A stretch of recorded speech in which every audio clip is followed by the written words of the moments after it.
നമസ്കാരം. National broadcasting news India news അപ്ഡേറ്റിലേക്ക് സ്വാഗതം. വോട്ടർ പട്ടികയിലെ ക്രമക്കേടുകൾ ആരോപിച്ച് യൂണിയൻ മന്ത്രി സുരേഷ് ഗോപിയുടെ തൃശൂരിലെ ക്യാമ്പ് ഓഫീസിലേക്ക് CPM പ്രതിഷേധ മാർച്ച് നടത്തി.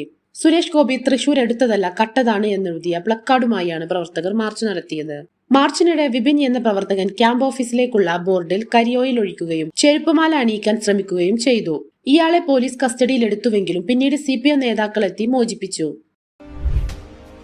വിദ്യാഭ്യാസ മന്ത്രി വി ശിവൻകുട്ടി സ്കൂൾ ബാഗിന്റെ ഭാരം കുറയ്ക്കുന്നതിനായി വീണ്ടും നിർദ്ദേശങ്ങൾ ക്ഷണിച്ചു. കുട്ടികളുടെ പഠനം ഭാരമാകാതെ സന്തോഷകരമായ അനുഭവമാക്കി മാറ്റാനാണ് സർക്കാർ ശ്രമിക്കുന്നതെന്ന് മന്ത്രി പറഞ്ഞു.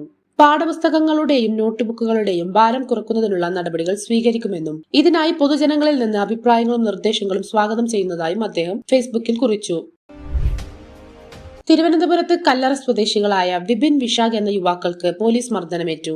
വാഹന പരിശോധനയ്ക്കിടെ ബൈക്ക് നിർത്താതെ പോയതിനാണ് 5 പോലീസുകാർ ചേർന്ന് ഇവരെ മർദ്ദിച്ചത്. ആദ്യം പോലീസ് ലാത്തി എറിയുകയും പിന്നീട് ബൈക്ക് ഇടിച്ചിടുകയും ചെയ്തുവെന്ന് യുവാക്കൾ പരാതിയിൽ പറയുന്നു. പരിക്കേറ്റ ദിപിനെ പോലീസ് തന്നെ മെഡിക്കൽ കോളേജ് ആശുപത്രിയിൽ എത്തിച്ചു. സംഭവത്തിൽ യുവാക്കളുടെ കുടുംബം സിറ്റി പോലീസ് കമ്മീഷണർക്ക് പരാതി നൽകിയിട്ടുണ്ട്. പേരാമ്പ്രയിലെ കൽപ്പത്തൂരിൽ കുറുക്കന്റെ ആക്രമണത്തിൽ 11 വയസ്സുള്ള സാക്ഷിക്കും 79 വയസ്സുള്ള കാവുമ്പോയിൽ രാജനും കടിയേറ്റു.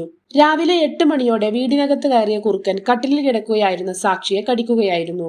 സാക്ഷിയെ കടിച്ചതിന് ശേഷം ഓടി രക്ഷപ്പെടാൻ ശ്രമിക്കുന്നതിനിടെയാണ് സമീപവാസിയായ രാജനും കടിയേറ്റത്. പരിക്കേറ്റവരെ പേരാമ്പ്ര താലൂക്ക് ആശുപത്രിയിൽ പ്രാഥമിക ചികിത്സ നൽകിയ ശേഷം കോഴിക്കോട് മെഡിക്കൽ കോളേജിലേക്ക് മാറ്റി. ഇൻഡിഗോ എയർലൈൻസിന് DGCA കാരണം കാണിക്കൽ നോട്ടീസ് നൽകി.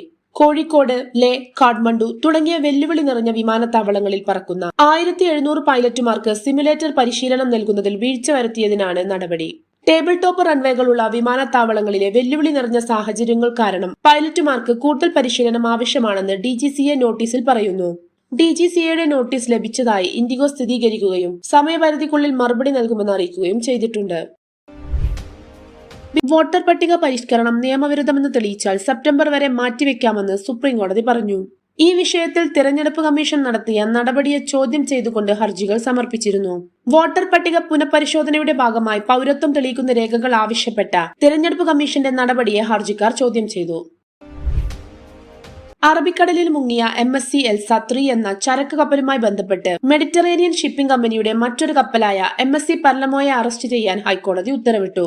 മുങ്ങിയ കപ്പലിന്റെ അവശിഷ്ടങ്ങളിൽ തട്ടി തങ്ങളുടെ മത്സ്യബന്ധന ഉപകരണങ്ങൾ നശിച്ചുവെന്നാരോപിച്ച് 4 ബോട്ടുടമകൾ നൽകിയ ഹർജിയിലാണ് ഈ നടപടി. അപകടത്തിൽ 1.30 കോടി രൂപ നഷ്ടപരിഹാരമാണ് ബോട്ടുടമകൾ ആവശ്യപ്പെട്ടിരിക്കുന്നത്. നേരത്തെ കപ്പൽ അപകടത്തിൽ 9,531 കോടി രൂപ നഷ്ടപരിഹാരം ആവശ്യപ്പെട്ട് സംസ്ഥാന സർക്കാരും ഹൈക്കോടതിയിൽ ഹർജി നൽകിയിരുന്നു. മുൻ ഇന്ത്യൻ ക്രിക്കറ്റ് താരം സുബ്രഹ്മണ്യം ബദരിനാഥിന്റെ വെളിപ്പെടുത്തൽ പ്രകാരം സഞ്ജു സാംസൺ രാജസ്ഥാൻ റോയൽസ് വിടാൻ തീരുമാനിച്ചതിന് പിന്നിലെ പ്രധാന കാരണം റിയാൻ പരാഗിനെ ക്യാപ്റ്റൻ സ്ഥാനത്തേക്ക് പരിഗണിക്കുന്നതാണ്. പരാഗിനെ പോലെ ഒരു കളിക്കാരനെ ക്യാപ്റ്റൻ സ്ഥാനത്തേക്ക് പരിഗണിക്കുമ്പോൾ സാംസണിനെ പോലുള്ള ഒരാൾക്ക് ടീമിൽ തുടരാൻ പ്രയാസമായിരിക്കുമെന്ന് ബദരിനാഥ് പറഞ്ഞു. കൂടുതൽ വാർത്തകൾക്കായി നാഷണൽ ബ്രോഡ്കാസ്റ്റിംഗ് ന്യൂസ് ഇന്ത്യ.